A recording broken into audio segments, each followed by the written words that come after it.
Hi friends, ಎಲ್ಲರಿಗೂ maths point of view ಕಡೆಯಿಂದ ಸ್ವಾಗತ. ಇವತ್ತು ನಾವು ನಂಬರ್ ಸಿಸ್ಟಮಲ್ಲಿ ಇಂಪಾರ್ಟೆಂಟ್ ಕ್ವಶನ್ಸ್ ಏನೇನಂತ ನೋಡೋಣ. ಸೊ ಇಷ್ಟು ದಿನ ನಾವು ಕಲ್ತಿದ್ದಷ್ಟು ನಂಬರ್ ಸಿಸ್ಟಮಲ್ಲಿ ಬೇಸಿಕ್ಸ್, ಕರೆಕ್ಟಾ? ಸೊ ಇವಾಗ ಇಂಪಾರ್ಟೆಂಟ್ ಕ್ವಶನ್ಸು. ಬೇಸಿಕ್ಸಲ್ಲಿ ಕ್ವಶನ್ ಬರಲ್ಲ ಅಂತಲ್ಲ, ಬೇಸಿಕ್ಸಲ್ಲೂ ಕ್ವಶನ್ಸ್ ಕೊಡ್ತಾರೆ, ಈ ರೀತಿಯೂ ಕ್ವಶನ್ಸ್ ಕೊಡ್ತಾರೆ. ಸೊ ಇದು ಸ್ವಲ್ಪ ವರ್ಡ್ ಪ್ರಾಬ್ಲಮ್ ಇರುತ್ತೆ, ಅದೆಲ್ಲ ನಿಮಗೆ ಡೈರೆಕ್ಟ್ ಪ್ರಾಬ್ಲಮ್ಸ್, ಕರೆಕ್ಟಾ? ಸೊ ಫಸ್ಟ್ ಕ್ವಶನ್ ಮುಖಾಂತರ ಇಂಪಾರ್ಟೆಂಟ್ ಕ್ವಶನ್ಸ್ನ ಅರ್ಥ ಮಾಡ್ಕೊಳ್ಳೋಣ. Kumar gives 1/4 of his property to his son, 1/2 to his daughter and 1/5 to the charity. Okay, ಈಗ ಕ್ವಶನ್ ಏನಂದರೆ ಹೌ ಮಚ್ ಈ ಹ್ಯಾಸ್ ಗಿವನ್ ಅವೇ, ಎಷ್ಟು ಪ್ರಾಪರ್ಟಿನ ಅವರು ಕೊಟ್ಟಿದ್ದಾರೆ ಅಂತ ಕೇಳ್ತಾ ಇದ್ದಾರೆ. ಸೊ ಇದು ಸಖತ್ ಈಸಿ ಕ್ವಶನ್ನು. ಓಕೆ, ನಿಮಗೆ ನೋಡಿದ ತಕ್ಷಣ ಅರ್ಥ ಆಗಿರುತ್ತೆ. ನೋಡಿ, ಫಸ್ಟು ಕುಮಾರ್ 1/2 ಆಫ್ ಹಿಸ್ ಪ್ರಾಪರ್ಟಿನ ಮಗನು ಕೊಟ್ಟಿದ್ದಾರೆ, 1/4 ಆಫ್ ಹಿಸ್ ಪ್ರಾಪರ್ಟಿನ ಮಗಳು ಕೊಟ್ಟಿದ್ದಾರೆ, 1/5 ಚಾರಿಟಿ ಕೊಟ್ಟಿದ್ದಾರೆ. ಸೊ ಎಷ್ಟು ಕೊಟ್ಟಿದ್ದಾರೆ ಅಂತ ಟೋಟಲಾಗಿ ಕೇಳಿರೋದಲ್ವಾ, ಸೊ ಎಲ್ಲದನ್ನು ಆ್ಯಡ್ ಮಾಡಬೇಕು. ಓಕೆ, ಸೊ ಈಗ 2, 4, 5 ಎಲ್ ಸಿ ಎಮ್ ಎಷ್ಟು 20. ನೋಡಿದ ತಕ್ಷಣ ಎಲ್ ಸಿ ಎಮ್ನ ಈಸಿಯಾಗಿ ಕಂಡುಹಿಡಿಬಹುದು. ಅಕಸ್ಮಾತ್ ನಿಮ್ಗೆ ಆ ಟ್ರಿಕ್ ಗೊತ್ತಿಲ್ಲ ಅಂದರೆ ಡಿಸ್ಕ್ರಿಪ್ಷನ್ ಬಾಕ್ಸಲ್ಲಿ ಲಿಂಕ್ ಇರುತ್ತೆ, ನೋಡಿ ಕಲ್ತ್ಕೊಳ್ಳಿ. ಅದೇ ರೀತಿ ಮ್ಯಾಥಮೆಟಿಕ್ಸ್ ಬೇಸಿಕ್ಸಲ್ಲಿ ಏನೇನು ಟಾಪಿಕ್ಸ್ ಇದೆಯೋ ಅದಷ್ಟು ಲಿಂಕು ಡಿಸ್ಕ್ರಿಪ್ಷನ್ ಬಾಕ್ಸಲ್ಲಿ ಇರುತ್ತೆ. ಸೊ ಎಲ್ ಸಿ ಎಮ್ ಸಿಕ್ತು. ಈಗ 20 2 10s ಕರೆಕ್ಟಾ, 4 5s, ಇದು 5 4s, ಸೊ ಇದು 19/20 ಕರೆಕ್ಟಾ. ಸೊ ಇಷ್ಟೇ, ಸಖತ್ ಈಸಿ ಅಲ್ವಾ? ಇದು ಅವ್ರು ಕೇಳಿರೋ ಕ್ವಶನ್ಗೆ ಆನ್ಸರ್. ಏನದು, ಎಷ್ಟು ಪ್ರಾಪರ್ಟಿನ ಅವರು ಕೊಟ್ಟಿದ್ದಾರೆ ಅಂತ. ಈಗ ಅಕಸ್ಮಾತ್ ಎಷ್ಟು ಪ್ರಾಪರ್ಟಿ ಇನ್ನೂ ಅವ್ರ ಹತ್ರ ಮಿಕ್ಕಿದೆ ಅಂತ ಕೇಳಿದಿದ್ರೆ, ನೋಡಿ ಇದರ ಅರ್ಥ ಏನು ಗೊತ್ತಾ, ಫ್ರ್ಯಾಕ್ಷನ್ಸಲ್ಲಿ ನೋಡಿ, ಫ್ರ್ಯಾಕ್ಷನ್ ಸಖತ್ ಈಸಿ, ಅರ್ಥ ಮಾಡ್ಕೊಳ್ಳಿ. 20 ಇದೆಯಂತೆ, ಅದರಲ್ಲಿ 19 ಕೊಟ್ಟಿದ್ದಾರೆ, ಹಾಗಾದರೆ ಮಿಕ್ಕಿರೋದೆಷ್ಟು 20 ಇದೆ, ಅದರಲ್ಲಿ 19 ಕೊಟ್ಟರೆ ಮಿಗೋದೆಷ್ಟು 1. ಈಗ ಕೇಳಿರೋ ಕ್ವಶನ್ಗೆ ಇದು ಆನ್ಸರು. ಅಕಸ್ಮಾತ್ ಅವರೇನಾದರೂ ಕ್ವಶನಲ್ಲಿ how much property is remaining ಅಂತ ಕೇಳಿದಿದ್ರೆ ಇದು ನಿಮ್ಮ ಆನ್ಸರ್ ಆಗ್ತಿತ್ತು. ಅರ್ಥ ಆಯ್ತಾ? ಸೊ ಏನಿಲ್ಲ, ಎರಡರಲ್ಲಿ ಯಾವ್ದಾದ್ರು ಒಂದು ಕಂಡುಹಿಡಿದ್ರು ಸಾಕು, ಇನ್ನೊಂದನ್ನು ಆರಾಮ್ಸೆ ಕಂಡುಹಿಡಿಬೋದು. ಈ ಫ್ರ್ಯಾಕ್ಷನ್ನ ಅರ್ಥ ಮಾಡ್ಕೊಳ್ಳಿ. ಈಗ ನಮ್ಮ ನೆಕ್ಸ್ಟ್ ಕ್ವಶನ್ ನೋಡೋಣ. In an office, there are 126 tables and 112 chairs. If 1/6 of the tables and 1/4 of the chairs are broken, how many people can work in the office if each person requires 1 table and 1 chair? ಈಗ question ಸಖತ್ simple ಆಗಿದೆ, ಏನಿಲ್ಲ. ಇಲ್ಲಿ 126 tables ಇದೆಯಂತೆ, ಮತ್ತು ಅದರಲ್ಲಿ 1/6 ಹೊಡೆದೋಗಿದೆಯಂತೆ. ಅದೇ ರೀತಿ 112 ಚೇರ್ಸ್ ಇದೆಯಂತೆ, ಅದು 1/4 ಹೊಡೆದೋಗಿದೆಯಂತೆ. ಹಾಗಾದರೆ ಎಷ್ಟು ಜನ ಆಫೀಸಲ್ಲಿ ಕೆಲಸ ಮಾಡ್ಬೋದು? ಹೇಗೆ ಅಂದರೆ, ಒಬ್ರಿಗೆ ಒಂದು ಚೇರು ಒಂದು ಟೇಬಲ್ ಬೇಕಂತೆ. ಸಖತ್ ಈಸಿ ಕ್ವಶನ್ನು. ನೋಡಿ ಹೇಗೆ ಮಾಡೋಣ. ನೋಡಿ, ಫಸ್ಟು ಯಾವುದಾದ್ರು ಒಂದು ಚೂಸ್ ಮಾಡ್ಕೊಳ್ಳೋಣ, ಟೇಬಲ್ ಅಥವಾ ಚೇರ್. ಟೋಟಲ್ ಟೇಬಲ್ ಎಷ್ಟಿದೆಯಪ್ಪ? Total table 126. ಓಕೆ, ಅದೇ ರೀತಿ ಟೋಟಲ್ ಚೇರ್ ಎಷ್ಟಿದೆ? 112. ಟೇಬಲಲ್ಲಿ ಎಷ್ಟು ಮುರಿದೋಗಿದೆಯಂತೆ? 1/6 ಮುರಿದೋಗಿದೆಯಂತೆ. ಸೊ ಇರೋ ಟೋಟಲ್ ಎಷ್ಟು? 126, ಕರೆಕ್ಟಾ? ಇದರಲ್ಲಿ ನಾವು 6ಇಂದ ಡಿವೈಡ್ ಮಾಡುವ, 6 1s, 6 2s ಮತ್ತು 6 1s. ಸೊ 21. ಈ ಸಿಕ್ಕಿರೋ 21 ಏನು? ನಾವಿಲ್ಲಿ ಏನು ಹಾಕ್ಕೊಂಡಿರೋದು, ಎಷ್ಟು ಬ್ರೇಕ್ ಆಗಿದೆ ಅಂತ, ಕರೆಕ್ಟಾ? ಸೊ ಹಾಗಾದರೆ ನಮಗೆ ಸಿಕ್ಕಿರೋದು ಎಷ್ಟು ಟೇಬಲ್ಸ್ ಬ್ರೇಕ್ ಆಗಿದೆ ಅಂತ. ಈಗ 21 ಬ್ರೇಕ್ ಆಗಿದೆ ಅಂತ ಗೊತ್ತಾಯಿತು. ಹಾಗಾದರೆ ರಿಮೈನಿಂಗ್ ಎಷ್ಟು? 105, ಕರೆಕ್ಟಾ? ಸೊ 105 ಟೇಬಲ್ಸು ಕರೆಕ್ಟಾಗಿದೆ. ಇದೇ ರೀತಿ ಚೇರ್ಸ್ಗೂ ಕಂಡುಹಿಡಿದ್ಬಿಡೋಣ. ಸೊ ಎಷ್ಟು ಬ್ರೇಕ್ ಆಗಿದೆಯಂತೆ? 1/4 ಇಂಟು 112, 4 1s, 4 2s, ಇನ್ನು 8. ಸೊ 28 ಚೇರ್ಸು ಬ್ರೇಕ್ ಆಗಿದೆಯಂತೆ. ಹಾಗಾದರೆ ಕರೆಕ್ಟಾಗಿರೋದು ಎಷ್ಟು? ಸೊ ಇದರಲ್ಲಿ 8 ಹೋದರೆ 4, 84. ಈಗ 84 ಆನ್ಸರ್ ಸಿಕ್ತು. ಇದೇನಿದು, ಎಷ್ಟು ಚೇರ್ಸ್ ಕರೆಕ್ಟಾಗಿದೆ ಅಂತ. ಬಟ್ ಕ್ವಶನ್ ಏನು, ಒಬ್ಬೊಬ್ಬರಿಗೆ ಒಂದು ಚೇರು ಮತ್ತು ಒಂದು ಟೇಬಲ್ ಇರಲೇಬೇಕು ಅಂದರೆ ಎಷ್ಟು ಜನ ಕೆಲಸ ಮಾಡ್ತಾರೆ ಅಂತ, ಕರೆಕ್ಟಾ? ನೋಡಿ, ಇದರಲ್ಲಿ ಯಾವ್ದು ಕಡಿಮೆ ಇದೆ? ಚೇರ್ಸ್, ಕರೆಕ್ಟಾ?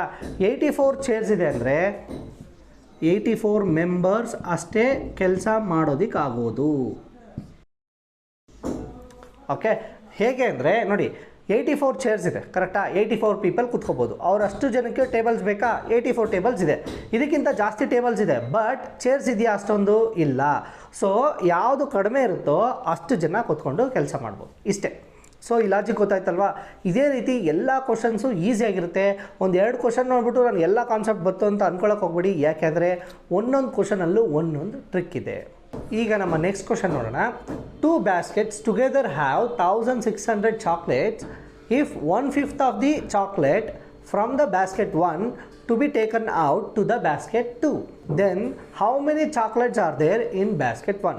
ಈಗ ಕ್ವಶನ್ ಸಖತ್ ಸಿಂಪಲ್, ಏನಿಲ್ಲ, 2 ಬ್ಯಾಸ್ಕೆಟಲ್ಲಿ ಸೇರಿಸಿ 1600 ಚಾಕ್ಲೇಟ್ಸ್ ಇದೆಯಂತೆ. ಈಗ ಅವರು 1/5 ಆಫ್ ದಿ ಚಾಕ್ಲೇಟ್ನ ಬ್ಯಾಸ್ಕೆಟ್ 1ಇಂದ ಬ್ಯಾಸ್ಕೆಟ್ 2ಗೆ ಹಾಕ್ತಾರೆ. ಈಗ ಬ್ಯಾಸ್ಕೆಟ್ 1ನಲ್ಲಿ ಎಷ್ಟು ಚಾಕ್ಲೇಟ್ಸ್ ಇದೆ ಅನ್ನೋದೇ ಕ್ವಶನ್. ನೋಡಿ, ಅಲ್ಲಿ ಕನ್ಫ್ಯೂಸಿಂಗ್ ಸ್ಟೇಟ್ಮೆಂಟ್ ಏನಂದರೆ, if 1/5 of the chocolates from the basket 1 be taken out to the basket 2, ಇದನ್ನು ಬ್ಯಾಸ್ಕೆಟ್ 1ಇಂದ ಬ್ಯಾಸ್ಕೆಟ್ 2ಗೆ 1/5 ಆಫ್ ದಿ ಚಾಕ್ಲೇಟ್ಸ್ನ ಹಾಕ್ತಾರೆ ಅಂತ ಅರ್ಥ. ಈಗ ಅವ್ರೇನು ಕೊಟ್ಟಿದ್ದಾರೋ ಅದನ್ನು ಆರ್ಡ್ರಾಗಿ ಬರ್ಕೊಂಡು ಹೋಗೋಣ, ಈಸಿಯಾಗಿ ಆನ್ಸರ್ನ ಕಂಡುಹಿಡಿಬೋದು. ಈಗ ಫಸ್ಟು ಟೋಟಲ್ ಎಷ್ಟು ಚಾಕ್ಲೇಟ್ಸ್ ಇದೆ? 1600 ಚಾಕ್ಲೇಟ್ಸ್ ಇದೆ. ಕರೆಕ್ಟಾ? 1600 ಚಾಕ್ಲೇಟ್ಸ್ ಇದೆ. ಇದರಲ್ಲಿ ಬ್ಯಾಸ್ಕೆಟ್ 1ನಲ್ಲಿ ಎಷ್ಟಿದೆ, ಬ್ಯಾಸ್ಕೆಟ್ 2ಅಲ್ಲಿ ಎಷ್ಟಿದೆ ಅಂತ ಕೊಟ್ಟಿದ್ದಾರಾ? ಇಲ್ಲ. ಇಲ್ಲಿ ಒಂದು ಕಾನ್ಸೆಪ್ಟ್ ಅರ್ಥ ಮಾಡ್ಕೊಳ್ಳೋಣ. ಏನು ಅಂದರೆ ಸಖತ್ ಈಸಿ. ಈಗ ನಾನು ನಿಮಗೆ 300 ರೂಪೀಸ್ ಕೊಡ್ತೀನಿ. ಓಕೆ, ಆ 300 ರೂಪೀಸಲ್ಲಿ ನೀವು 100 ಇಟ್ಕೊಂಡು ಮಿಕ್ಕಿದ್ದನ್ನು ನಿಮ್ಮ ತಮ್ಮನ ಕೊಡಿ ಅಂತ ಹೇಳ್ತೀನಿ. ಓಕೆನಾ? ಈಗ ತಮ್ಮ ಇಲ್ಲ ಅಂತ ತಲೆ ಕೆಡಿಸ್ಕೊಳ್ಳೋಕೆ ಹೋಗ್ಬಿಡಿ, ನಿಮ್ಮ ಫ್ರೆಂಡು ಕೊಟ್ಬಿಡಿ. ಓಕೆನಾ? ಈಗ ನೀವು 100 ಇಟ್ಕೊಂಡು ಮಿಕ್ಕಿದ್ದನ್ನು ನಿಮ್ಮ ಫ್ರೆಂಡ್ ಅಥವಾ ತಮ್ಮಂಗೆ ಕೊಡಿ ಅಂತ ಹೇಳ್ತೀನಿ. ನೀವೇನು ಮಾಡ್ತೀರಾ? 100 ಇಟ್ಕೊಂಡು 300ಅಲ್ಲಿ 100 ಮೈನಸ್ ಮಾಡಿದ್ರೆ ತಾನೇ ನಿಮ್ಮ ಮಿಕ್ಕಿರೋದು ನಿಮ್ಮ ಫ್ರೆಂಡು ಕೊಡೋಕ್ಕಾಗೋದು ಆ 200. ಸೊ ಅದೇ ಕ್ಯಾಲ್ಕುಲೇಷನ್ನ ಇಲ್ಲೂ ಯೂಸ್ ಮಾಡ್ತೀವಿ. ನೋಡಿ, ಈಗ 1600 ಚಾಕ್ಲೇಟ್ಸ್ ಇದೆ. ಬ್ಯಾಸ್ಕೆಟ್ 1ನಲ್ಲಿ ಎಷ್ಟಿದೆ ಅಂತ ಗೊತ್ತಾ? ಇಲ್ಲ. ಅದನ್ನು ಎಕ್ಸ್ ಅಂತ ಹಾಕೊಳ್ಳೋಣ. ಓಕೆ, ಬ್ಯಾಸ್ಕೆಟ್ 2ಅಲ್ಲಿ ಎಷ್ಟಿದೆ ಅಂತ ಕಂಡುಹಿಡಿಬೇಕು ಅಂದರೆ 1600 ಮೈನಸ್ ಎಕ್ಸ್. ಕರೆಕ್ಟಾ? ನೀವು 100 ಇಟ್ಕೊಂಡು ಮಿಕ್ಕಿದ ಅವ್ನು ಕೊಡಿ ಅಂದರೆ 300 ಮೈನಸ್ 100 ಮಾಡ್ತಾ ಇದ್ವಿಯಲ್ಲ, ಅದೇ ಮೆಥಡೇ, ಅದೇ ಲಾಜಿಕ್ಕೆ ನಾವು ಇಲ್ಲಿ ಅಪ್ಲೈ ಮಾಡಿರೋದು. ಇದು ಅರ್ಥ ಆದರೆ ಮಿಕ್ಕಿದೆಲ್ಲ ಈಸಿ. ಓಕೆ, ಇದು ಈಗ ಬ್ಯಾಸ್ಕೆಟ್ಸಲ್ಲಿ ಇರೋದು. ಈಗ ನೆಕ್ಸ್ಟ್ ಏನು ಮಾಡ್ತೀನಿ ನಾನು, 1/5 ಆಫ್ ದಿ ಚಾಕ್ಲೇಟ್ನ ಬ್ಯಾಸ್ಕೆಟ್ 1ಇಂದ ತೆಗಿತೀನಿ, ಅದಕ್ಕೆ ನಾನು ಸಪ್ರಾಕ್ಟ್ ಮಾಡ್ತೀನಿ. Okay, so 1/5 of the X ಯಾಕೆ ಬರ್ಕೋತಾ ಇದ್ದೀನಿ? 1/5 ತೆಗಿತಾ ಇದ್ದೀನಿ. ಏನು ತೆಗಿತಾ ಇದ್ದೀನಿ? ಬ್ಯಾಸ್ಕೆಟಲ್ಲಿ 1 ಇರೋ ಚಾಕ್ಲೇಟ್ಸು. ಕರೆಕ್ಟಾ? ಅದಕ್ಕೆ ಎಕ್ಸ್ ಅಂತ ಹಾಕೋತೀನಿ. ಈಸ್ ಈಕ್ವಲ್ ಟು ಇದನ್ನು ಹೇಗಿದೆಯೋ ಹಾಗೆ ಬರ್ಕೋತೀನಿ. ಬರ್ಕೊಂಡು ಅವ್ರೇನು ಮಾಡ್ತಾರೆ, 1/5 ತೆಗೆದುಬಿಟ್ಟು ಬ್ಯಾಸ್ಕೆಟ್ 2ಗೆ ಹಾಕ್ತಾಯಿದ್ದಾರೆ. ಸೊ ಅದಕ್ಕೆ ನಾನು 1/5 ಎಕ್ಸ್ ಅಂತ ಬರ್ಕೋತೀನಿ. ಪ್ಲಸ್ಸು ಇಲ್ಲಿ ಮೈನಸ್, ಇಲ್ಲಿಂದ ತೆಗೆದು ಅಲ್ಲಿಗೆ ಹಾಕ್ತಾ ಇರೋದು, ಇಲ್ಲಿ ತೆಗಿಯೋದಕ್ಕೆ ಮೈನಸ್, ಹಾಕೋದಕ್ಕೆ ಪ್ಲಸ್, ಇಷ್ಟೇ. ಈಗ ನೋಡಿ, ಇದನ್ನು ಸಿಂಪ್ಲಿಫೈ ಮಾಡಿಕೊಂಡ್ರೆ ಆನ್ಸರ್ ಈಸಿಯಾಗಿ ಸಿಕ್ಬಿಡುತ್ತೆ. ಈಗ ಇದು 5x ಮೈನಸ್ ಎಕ್ಸ್ ಬೈ 5. ಕರೆಕ್ಟಾ? ಇಸ್ ಈಕ್ವಲ್ ಟು ಇಲ್ಲಿ ನೋಡಿ, ಈ 5ನ ಎಲ್ಲದಕ್ಕೂ ಮಲ್ಟಿಪ್ಲೈ ಮಾಡಬೇಕು. ಕರೆಕ್ಟಾ?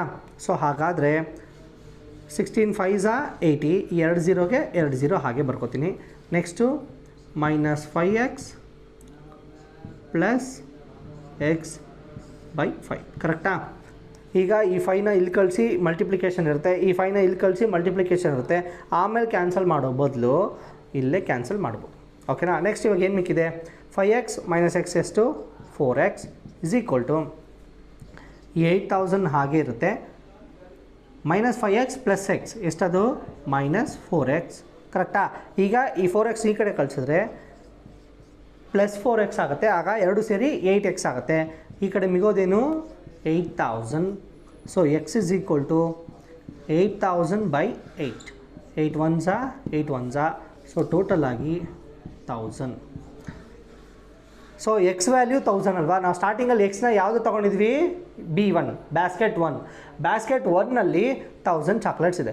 ಅಕಸ್ಮಾತ್ ಅವ್ರೇನಾದರೂ ಬ್ಯಾಸ್ಕೆಟ್ 2ದು ಕೇಳಿದಿದ್ರೆ ಈ ಎಕ್ಸ್ನ ವ್ಯಾಲ್ಯೂ ಕಂಡುಹಿಡ್ದಿರ್ತೀವಲ್ಲ, ಅದನ್ನು 1600ಅಲ್ಲಿ ಸಪ್ರಾಕ್ಟ್ ಮಾಡಿದ್ರೆ ಬ್ಯಾಸ್ಕೆಟ್ 2ಅಲ್ಲಿ ಎಷ್ಟಿದೆ ಅಂತ ಗೊತ್ತಾಗುತ್ತೆ.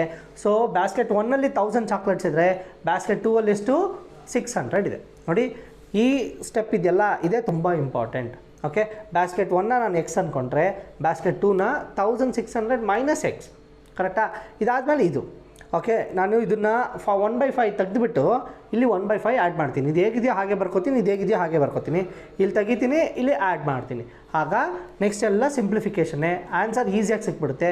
ಸಿಕ್ಕಿದ ಮೇಲೆ ನಮ್ಗೆ ಏನು ಸಿಕ್ಕಿರೋದು ಅಂತ ಫಸ್ಟ್ ಅರ್ಥ ಮಾಡ್ಕೊಬೇಕು. ಸಿಕ್ಕಿರೋದು ಎಕ್ಸ್ ಏನು? B1 basket 1ನಲ್ಲಿರೋದು. ಅಕಸ್ಮಾತ್ ಅವ್ರು ಬ್ಯಾಸ್ಕೆಟ್ 2ಅಲ್ಲಿ ಕೇಳಿದರೆ 1600 ಮೈನಸ್ ಎಕ್ಸ್ ಇಲ್ಲೇ ಇದೆಯಲ್ಲ, ಇಲ್ಲಿ ಎಕ್ಸ್ ವ್ಯಾಲ್ಯೂ ಸಬ್ಸ್ಟಿಟ್ಯೂಟ್ ಮಾಡಿ 1000 ಅಂತ, ಆನ್ಸರ್ 600 ಅಂತ ಈಸಿಯಾಗಿ ಸಿಕ್ಬಿಡುತ್ತೆ. ಈಗ ನಮ್ಮ ನೆಕ್ಸ್ಟ್ ಕ್ವಶನ್ ನೋಡಿ. In a school, 1/15th of the boys are same as 1/5th of the girls. Then what is the ratio of boys to girls?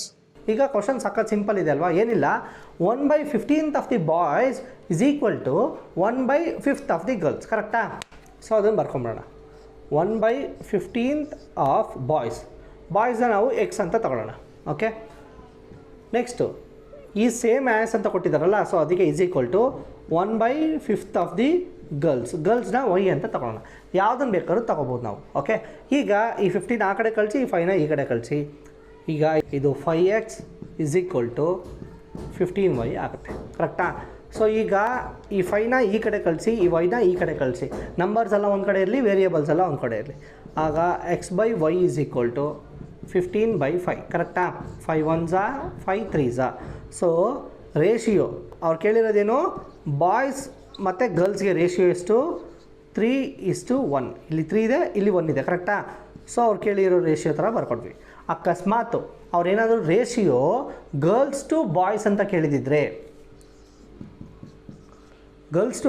ಕೇಳಿದಿದ್ರೆ, ಈ ಆನ್ಸರ್ನ ಉಲ್ಟಾ ಪಲ್ಟಾ ಮಾಡಬೇಕು. 1:3. ಓಕೆ, ಸೊ ಎಕ್ಸಾಮಲ್ಲಿ ಅವ್ರು ನಿಮ್ಮನ್ನ ಯಾವ ಥರ ಬೇಕಾದ್ರೂ ಕನ್ಫ್ಯೂಸ್ ಮಾಡ್ಬೋದು. ಯಾವುದೇ ಥರ ಕೊಟ್ಟರು ಕರೆಕ್ಟಾಗಿ ಕ್ವಶನ್ ಅರ್ಥ ಮಾಡ್ಕೊಳ್ಳಿ. ಕ್ವಶನ್ನ ಕರೆಕ್ಟಾಗಿ ಅರ್ಥ ಮಾಡ್ಕೊಂಡ್ರೆ 50% ಆಫ್ ದಿ ಸೊಲ್ಯೂಷನ್ ಸಿಕ್ಬಿಡುತ್ತೆ. ನೆಕ್ಸ್ಟ್ ಎಲ್ಲ ಕ್ಯಾಲ್ಕುಲೇಷನ್ ಇಷ್ಟೇ. ಈಗ ನಮ್ಮ ಫೈನಲ್ ಟ್ರಿಕಿ ಕ್ವಶನ್ನ ಹೇಗೆ ಸಾಲ್ವ್ ಮಾಡೋದು ನೋಡೋಣ. A man read 2/5 of the book on the first day. He read 1/3 more on the second day than he read on the first day. 15 pages are left for the third day. Find the number of pages in the book. Okay, ಈಗ question ನೋಡಿ, ಸಖತ್ ಸಿಂಪಲ್ಲೇ, ಏನಿಲ್ಲ. ಒಬ್ಬ ಮನುಷ್ಯ 2/5 of the ಬುಕ್ನ ಒಂದಿನದಲ್ಲಿ ಓದಿ ಮುಗಿಸ್ತಾನೆ. Next ದಿನ ಈ ಫಸ್ಟ್ ದಿನ ಏನು ಓದಿದ್ನೋ ಅದಕ್ಕಿಂತ 1/3 ಜಾಸ್ತಿ ಓದ್ತಾನಂತೆ. ಆದಮೇಲೆ ಇನ್ನೂ ಥರ್ಡ್ ಡೇಗೆ 15 ಪೇಜಸ್ ಮಿಕ್ಕಿರುತ್ತೆ. ಹಾಗಾದರೆ ಟೋಟಲ್ ಆಗಿ ಆ ಬುಕ್ಕಲ್ಲಿ ಎಷ್ಟು ಪೇಜಸ್ ಇದೆ ಅಂತ. ಈಗ ಆ ಬುಕ್ಕಲ್ಲಿ ಎಷ್ಟು ಪೇಜಸ್ ಇದೆ ಅಂತ ಗೊತ್ತಿದೆಯಾ? ಇಲ್ಲ. So book is equal to x ಅಂತ ಬರ್ಕೊಳ್ಳೋಣ. ಬುಕ್ಕಲ್ಲಿ ಎಷ್ಟು ಪೇಜಸ್ ಇದೆ ನಮ್ಗೆ ಗೊತ್ತಿಲ್ಲ, ಸೊ ಅದನ್ನು ಎಕ್ಸ್ ಅಂತ ಬರ್ಕೊಳ್ಳೋಣ. ಈಗ ಅವನು ಫಸ್ಟ್ ಡೇ 2/5 ಓದಿರೋದು. ಸೊ 2/5 ಆಫ್ ದ ಬುಕ್ ಅಂದರೆ 2x/5, ಕರೆಕ್ಟಾ? ಈಗ ಇದು ಫಸ್ಟ್ ಡೇ 1ನಲ್ಲಿ. ಸೆಕೆಂಡ್ ಡೇ ಏನು ಮಾಡ್ತಾನೆ ನೋಡೋಣ. ಸೆಕೆಂಡ್ ಡೇ ಅವನು ಇದೇನು ಮಾಡಿದಾನೋ ಅದು ಓದ್ಬಿಟ್ಟು ಇದಕ್ಕಿಂತ 1/3 ಜಾಸ್ತಿ ಓದಿದಾನಂತೆ. ಸೊ ಸೆಕೆಂಡ್ ಡೇ ಇಷ್ಟು ಓದಿದ್ದಾನೆ, ಪ್ಲಸ್ ಹಾಕ್ಕೊಂಡು 2x/5 ಇಂಟು 1/3. ಇದೇ ಇಂಪಾರ್ಟೆಂಟ್. ಹೇಗೆ ಹಾಕೊಂಡೆ ಇದನ್ನು ನಾನು ಅಂದರೆ ನೋಡಿ, ಫಸ್ಟ್ ಡೇ ಇಷ್ಟು ಓದಿದ್ದಾನೆ, ಕರೆಕ್ಟಾ? 2/5 ಫಸ್ಟ್ ಡೇ ಓದಿರೋದು. ಸೆಕೆಂಡ್ ಡೇ ಎಷ್ಟು ಫಸ್ಟ್ ಡೇ ಓದಿದ್ನೋ ಅದಕ್ಕಿಂತ 1/3 ಜಾಸ್ತಿ.